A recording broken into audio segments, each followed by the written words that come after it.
नमस्कार दोस्तों।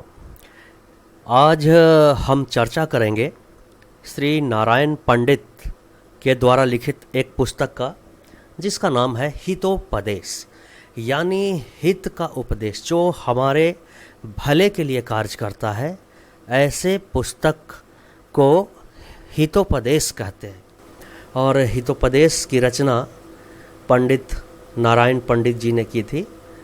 तो इसी विषय पे हम आज चर्चा करेंगे और इसमें सबसे पहले शिव जी का स्मरण किया गया है। जिनके ललाट पर चंद्रमा की कला गंगा जी के फेन की रेखा के समान शोभायमान है, उन चंद्रशेखर महादेव जी की कृपा से साधु जनों के मनोरथ सिद्ध हो।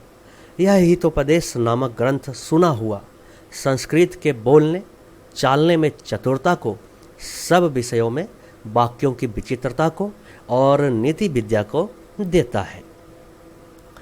बुद्धिमान मनुष्य अपने को कभी बूढ़ा न होऊंगा और कभी न मरूंगा ऐसा जानकर विद्या और धन संचय का विचार करे। यानी विद्या ऐसे अर्जन करिए कि हम कभी मरेंगे ही नहीं और ये मेरा सब दिन काम आएगा। अगर हम ऐसा सोच के विद्या अध्ययन करेंगे तो बड़ी मन से करेंगे, बहुत ही सोच समझ के करेंगे। जो भी पढ़ेंगे वो बहुत ध्यान से उस कार्य को करेंगे। मृत्यु ने चोटी को आ पकड़ा है और ऐसा सोचकर धर्म करिए कि जान किसी भी समय जा सकती है, इसीलिए बेहतर से बेहतर काम करें। पंडित लोग सब काल में चोर आदि को नहीं चुराए जाने से, अनमोल होने से और कभी क्षय न होने से सब पदार्थों में उत्तम पदार्थ विद्या को ही कहते हैं। यानी विद्या जो है बहुत ही कीमती धन है। जैसे नीच अर्थात तुच्छ तृणादि से मिलने वाली नदी उस तृणादि को अथाह समुद्र से जा मिलाती है। यानी छोटे छोटे नाले हैं वो भी समुद्र से जा मिलते हैं।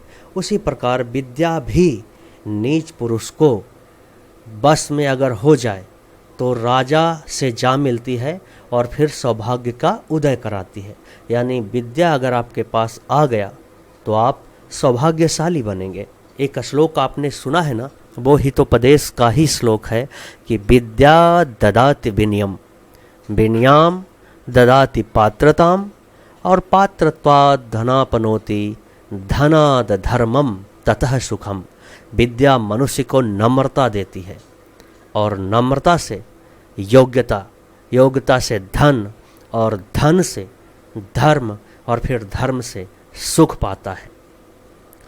शस्त्र विद्या और शास्त्र विद्या ये दोनों आदर कराने वाली है, परंतु पहली अर्थात शस्त्र विद्या बुढ़ापे में पुरुषार्थ न होने से हंसी कराती है। यानी जब हमारे शरीर की ताकत चली जाएगी तो शस्त्र विद्या का क्या काम। लेकिन वहीं अगर हमारे पास विद्या शास्त्र की तो वो बहुत काम करती है। शास्त्र विद्या सदैव आदर करवाती है। जैसे मृतिका के कोरे बर्तन में जिस वस्तु का संस्कार पहले हो जाता है और पीछे वह उसमें नहीं जाता है, उसी प्रकार मैं इस हितोपदेश ग्रंथ में कथा के बहाने से बालकों के लिए नीति कहता हूँ। यानी ये एक हितोपदेश नीति शास्त्र है। अगर आप इसे समझेंगे, पढ़ेंगे तो बहुत ज़्यादा अच्छा शिक्षा प्राप्त होता है। पंचतंत्र तथा अन्य नीति शास्त्र के ग्रंथों से आशय लेकर मित्रलाभ, सुहृदय भेद, विग्रह और संधि ये 4 भाग बनाए गए हैं। गंगा जी के किनारे पर पटना नाम का एक नगर है। वहाँ राजा के संपूर्ण गुणों से शोभायमान सुदर्शन नाम का एक राजा रहता था। एक समय उस राजा ने किसी को पढ़ते हुए ये 2 श्लोक सुने।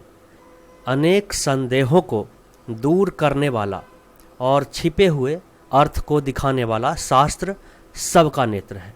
ज्ञान रूपी जिसके पास शास्त्र नहीं है वह अंधा है। यानी बुद्धि है और ज्ञान है तो हमारे पास आँख शास्त्र का, ज्ञान का होता है। और अगर हमें शास्त्र का ज्ञान नहीं है तो हम मान लें कि वो दिखता तो है पर बुद्धि काम नहीं करेगी और एक अंधे के समान ही रहेंगे। यौवन, धन, प्रभुता और अविचारता इनमें से एक भी हो तो अनर्थ करने वाली है, और जिसमें ये चारों हो वहाँ का क्या ठीक है।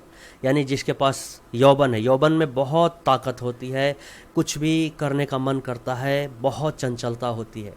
धन, धन में भी बहुत शक्ति है, कुछ भी कर सकते हैं धन से, कई काम को करते हैं। प्रभुता यानी ताकत, और अविचारता यानी बिना विचारे काम करने का इच्छा।